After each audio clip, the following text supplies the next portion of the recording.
स्वागत है दोस्तों। आज हम सभी हिंदी भाषा और साहित्य तथा साहित्य के इतिहास से संबंधित 50 महत्वपूर्ण प्रश्नों की एक श्रृंखला पढ़ेंगे। ये सारे प्रश्न आपके लिए परीक्षोपयोगी हैं और बहुत ही महत्वपूर्ण हैं। शुरुआत करते हैं। शिव सिंह सेंगर तथा ग्रियर्सन के इतिहास ग्रंथों को वृत्त संग्रह कहा है। किसने कहा है? तो इसका जो सही उत्तर है वह है आचार्य शुक्ल। आचार्य शुक्ल ने शिव सिंह सेंगर तथा ग्रियर्सन के इतिहास ग्रंथों को वृत्त संग्रह कहा है। ये आपको ध्यान रखना है। दूसरा है, हिंदी साहित्य के इतिहास का इतिवृत्तात्मक और तुलनात्मक लेखन किस ग्रंथ में हुआ है? इतिवृत्तात्मक और तुलनात्मक लेखन किस ग्रंथ में हुआ है? वह है मिश्रबंधु विनोद में।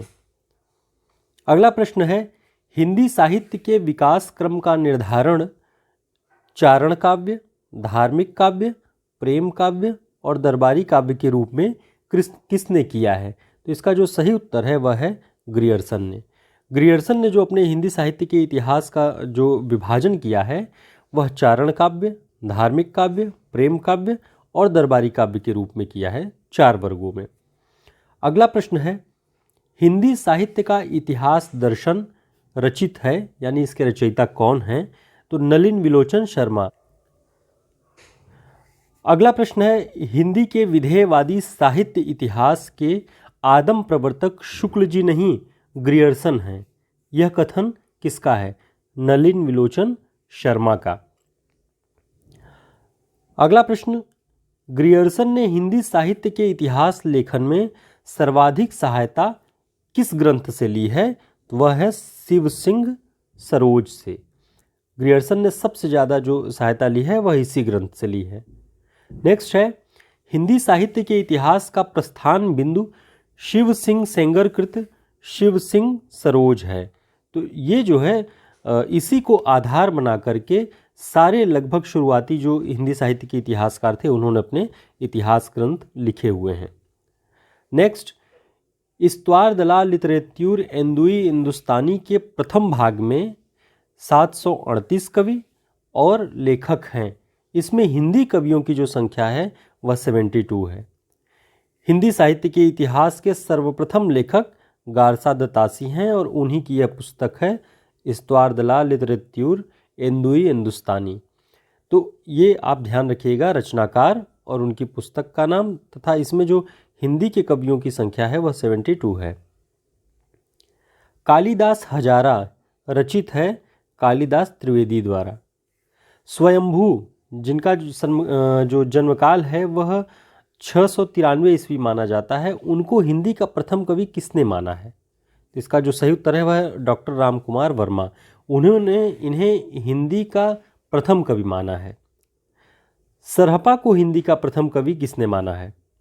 राहुल सांकृत्यायन एवं डॉक्टर नगेंद्र। दोस्तों, अगर आपने चैनल को सब्सक्राइब नहीं किया है तो प्लीज़ सब्सक्राइब कर लीजिएगा ताकि आपको महत्वपूर्ण जो वीडियो हैं, महत्वपूर्ण जो क्लासेस रहेंगी उनकी जानकारी समय पर मिलती रहे। अगला प्रश्न है, डॉक्टर नगेंद्र ने हिंदी साहित्य का वृहद इतिहास को कितने भागों में संकलित किया है? तो इसका जो सही उत्तर है वह है 10 भागों में। ये नागरी प्रचारिणी सभा के द्वारा जो हिंदी साहित्य के इतिहास का लेखन हो रहा था उसके अंतर्गत हिंदी साहित्य का वृहद इतिहास 10 भागों में डॉक्टर नगेंद्र जी ने संकलित किया हुआ है। हिंदी साहित्य का आधुनिक इतिहास, इसके लेखक कौन हैं? उसके लेखक हैं अज्ञेय। अगला प्रश्न है, हिंदी साहित्य की कहानी प्रभाकर माचवे की है। हिंदी साहित्य का वैज्ञानिक इतिहास ये किसका ग्रंथ है? तो गणपति चंद्रगुप्त का। ये 1965 ईस्वी में उन्होंने लिखा है। हिंदी साहित्य का वैज्ञानिक इतिहास गणपति चंद्रगुप्त। अगला प्रश्न, पुष्य या पुंड कवि, पुष्यदंत जिसे कहा जाता है, 613 ईस्वी इनका रचना काल है, यानी 7वीं शताब्दी। इन्हें हिंदी का प्रथम कवि किसने माना है? इसका जो सही उत्तर है शिव सिंह सरोज। ठीक, तो ये सारे प्रश्न आपको इधर ध्यान रखने हैं कि सरहपा को प्रथम कवि किसने माना है, राहुल सांकृत्यायन एवं नगेंद्र ने, और यहाँ पे हम देख रहे थे कि पुष्य कवि को या पुष्पदंत को पहला कवि हिंदी का किसने माना है? शिव सिंह सेंगर ने। और इसी तरह अलग अलग और साहित्य के इतिहासकारों ने अलग अलग कवियों को हिंदी का पहला कवि माना है, वो आपको याद रखना है। अब्दुल रहमान 12वीं सदी इनका समय है। इन्हें हिंदी का पहला कवि किसने माना है? हजारी प्रसाद द्विवेदी। ये आपको ध्यान रखना है कि हजारी प्रसाद द्विवेदी ने अब्दुल रहमान को हिंदी का प्रथम कवि माना है। आदिकाल का चारण काल नामकरण किसने किया? अब आप देखिए, ग्रियर्सन ने किया हुआ है। ग्रियर्सन ने आदिकाल को चारण काल कहा है। हमने ऊपर ग्रियर्सन के चारों जो काल उन्होंने निर्धारित किए उनके बारे में बात की है। अगला प्रश्न, शालिभद्र सूरी, इनका जो समय है वो 1184 ईस्वी है। इन्हें हिंदी का प्रथम कवि माना है डॉक्टर गणपत चंद्र गुप्त ने। तो सारे लगभग अलग अलग इतिहासकारों ने अलग अलग कवियों को प्रथम कवि माना है। तो आपको ये तथ्यात्मक रूप से बहुत काम आएगा और आप इसे एक जगह नोट कर लीजिएगा। विद्यापति को हिंदी का प्रथम कवि किसने माना है? डॉक्टर बच्चन सिंह ने। वीरगाथा काल को आदिकाल का नामकरण करने वाले कौन थे? तो इसका जो सही उत्तर है वह है आचार्य हजारी प्रसाद द्विवेदी। यद्यपि आचार्य रामचंद्र शुक्ल जी ने भी आदिकाल और वीरगाथा काल नाम दिया है, लेकिन इनका वीरगाथा काल ही प्रसिद्ध है। आदिकाल को शून्य काल किसने कहा है? गणपत चंद्र गुप्त ने। गारसा द तासी ने इस्तवार द ला लिटरेच्यूर इंदुई हिंदुस्तानी किस भाषा में लिखा है? ये फ्रेंच भाषा में लिखा गया ग्रंथ है और इसे ही हिंदी साहित्य के इतिहास का पहला ग्रंथ माना जाता है। हिंदी भाषा में लिखा गया, अब देखिए हिंदी साहित्य का इतिहास जो लिखा गया उसे गारसा द तासी के इस्तवार द ला लिटरेच्यूर इंदुई हिंदुस्तानी को माना जाता है, लेकिन जो मूल और वो फ्रेंच भाषा में लिखा गया है। हिंदी भाषा में कौन सा पहला इतिहास का ग्रंथ लिखा गया है? वह है शिव सिंह सरोज। ठीक, तो जो गारसा द तासी का है वो फ्रेंच भाषा में लिखा गया है और जो शिव सिंह सरोज का है वो हिंदी भाषा में लिखा गया है। काल विभाजन और नामकरण का प्रथम प्रयास किसने किया? ग्रियर्सन ने किया हुआ है। इन्होंने ही आदिकाल का नाम चारण काल रखा है। आदिकाल को आदिकाल किसने कहा है? अभी हमने देखा कि ये हजारी प्रसाद द्विवेदी जी ने कहा है। शुक्ल जी ने वीरगाथा काल और आदिकाल दोनों नाम प्रयुक्त किए हैं। आदिकाल को बीज वपन काल किसने कहा है? महावीर प्रसाद द्विवेदी जी ने। हिंदी काव्यधारा की रचना किसने की? राहुल सांकृत्यायन ने। राहुल सांकृत्यायन जी ने हिंदी काव्यधारा नाम से सिद्धों की जो रचनाएं, जो पांडुलिपियां उन्हें तिब्बत से मिली, उनको संकलित करके हिंदी काव्यधारा नाम से प्रकाशित किया हुआ है। विश्वनाथ प्रसाद द्वारा रचित हिंदी साहित्य का अतीत कितने भागों में लिखा गया है या संपादित है? वो 2 भागों में, हिंदी साहित्य का अतीत नाम से। आदिकाल का नामकरण सिद्ध सामंत काल किया है राहुल सांकृत्यायन ने। आदिकाल को ये सिद्ध सामंत काल कहते हैं। और आदिकाल को वीर काल की संज्ञा किसने दी है? विश्वनाथ प्रसाद मिश्र ने। अब देखिए सबके अलग अलग मत हैं और आपको इन सब को एक जगह नोट डाउन करना है और उसे याद रखना है कि जैसे सिद्ध सामंत काल राहुल सांकृत्यायन ने कहा, वीर काल विश्वनाथ प्रसाद मिश्र जी ने कहा, आदिकाल हजारी प्रसाद द्विवेदी जी ने कहा, वीरगाथा काल रामचंद्र शुक्ल जी ने कहा। तो आप एक जगह इनको संकलित कर लीजिए। मिश्र बंधु विनोद इतिहास खंड के कितने भाग हैं? मिश्र बंधु विनोद इतिहास खंड के 4 भाग हैं कुल। चंदबरदाई को छप्पय का राजा कहा जाता है। छप्पय छंद है और उसका उन्होंने बहुत प्रयोग किया है पृथ्वीराज रासो में, इसलिए उन्हें छप्पय का राजा कहा जाता है।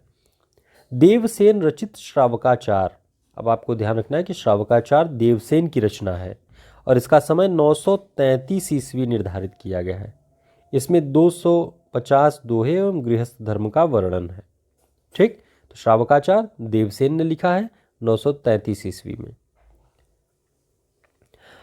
हमीर रासो अभी तक उपलब्ध नहीं है, केवल प्राकृत पैंगलम के बराबर 80 के आसपास उसकी बात चल रही है। ठीक, बीसल देव रासो की नायिका का नाम पूछा जाता है कि क्या है? तो बीसल देव रासो की नायिका का नाम राजमती था।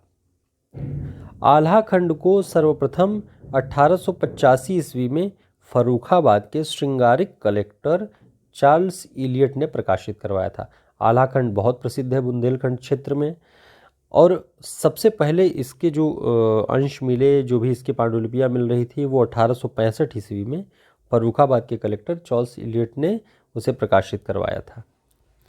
परमाल रासो वीर रस प्रधान रचना है। परमाल रासो वीर रस प्रधान रचना है। पृथ्वीराज रासो का प्रधान रस वीर रस है तथा इसका जो सहयोगी रस है वह श्रृंगार रस है। तो कुल इस तरह इसमें 2 रसों की प्रधानता है, वीर रस और श्रृंगार रस। तो मित्रों, आपके लिए ये सारे प्रश्न बहुत उपयोगी हैं और आप चैनल को सब्सक्राइब जरूर कर लीजिएगा।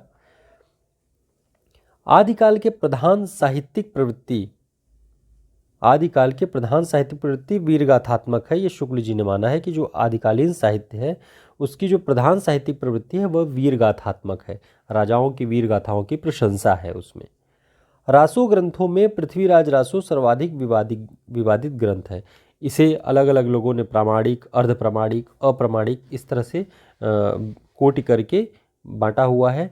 आचार्य शुक्ल इसे अप्रामाणिक मानते हैं, हजारी प्रसाद द्विवेदी जिसे अर्ध प्रामाणिक मानते हैं। तो इस तरह से कई सारे जो हिंदी साहित्य के इतिहासकार हैं वो अलग अलग रूप से इसकी प्रामाणिकता अप्रामाणिकता पर विचार करते हैं, इसलिए सर्वाधिक विवादित है। डॉक्टर वूलर सर्वप्रथम पृथ्वीराज रासो को विवादास्पद घोषित करते हुए 1893 ईस्वी में इसके प्रकाशन पर रोक लगा दी। डॉक्टर वूलर इसे विवादास्पद घोषित करते हैं और अप्रामाणिक मानते हैं। ठीक। आचार्य रामचंद्र शुक्ल के अनुसार हिंदी का प्रथम महाकाव्य, अब आप इसको नोट कर लीजिएगा, हिंदी का प्रथम महाकाव्य पृथ्वीराज रासो को मानते हैं और प्रथम महाकवि चंद्रबरदाई हैं। ठीक। तो आचार्य शुक्ल जी के अनुसार हिंदी का प्रथम महाकाव्य पृथ्वीराज रासो और पहले कवि चंद्रबरदाई। अंतःसाधनात्मक अनुभूतियों का संकेत करने वाली भाषा को संध्या भाषा कहा जाता है। संध्या भाषा का मतलब है कि ऐसी भाषा जो कुछ कुछ अर्थ को स्पष्ट करे और कुछ अर्थ को छिपाए रखे, यानी पूरी तरह से अर्थ जहाँ स्पष्ट न होने पाए, धुंधला अर्थ हो, आप भ्रम में रहें कि यही होगा या नहीं, वो संध्या भाषा है। ये अंतःसाधनात्मक रूप में सिद्धों ने इसका प्रयोग किया इस भाषा का। अपनी जो उनकी अटपटी वाणियाँ थी, उनके तंत्र मंत्र जादू टोने विधि विधान के जो उनकी प्रवृत्तियाँ थी, उन्होंने उसमें संध्या भाषा या संध्या भाषा कहते हैं, उसका इस्तेमाल किया हुआ है। सरहपा को सहजयान का प्रवर्तक माना जाता है। सरहपा भी प्रसिद्ध सिद्धों में इनका नाम है और सहजयान के प्रवर्तक माने जाते हैं। इन्होंने जाति पात, बाह्य आडंबर, तमाम तरह की चीज़ों का खंडन किया हुआ है। अगला और अंतिम प्रश्न है, धनपाल कृत भविष्यत कथा। भविष्यत कथा किसकी है? धनपाल की। विंटरनित्ज महोदय ने रोमांटिक काव्य माना है। तो आपको ये ध्यान रखना है कि भविष्यत कथा के लेखक कौन है? धनपाल। और विंटरनित्ज महोदय ने इसको रोमांटिक काव्य माना है। तो मित्रों, इस तरह से ये सारे प्रश्न आपको परीक्षाओं के लिए बहुत ही उपयोगी होने वाले हैं और ये लगभग परीक्षाओं में पूछे जाते हैं। तो आप अगर इन्हें तैयार कर लेते हैं तो आपको बहुत ही मदद मिलेगी परीक्षाओं में। तो फिर मिलते हैं एक नए वीडियो के साथ, तब तक के लिए नमस्कार। चैनल को सब्सक्राइब ज़रूर कर लीजिएगा।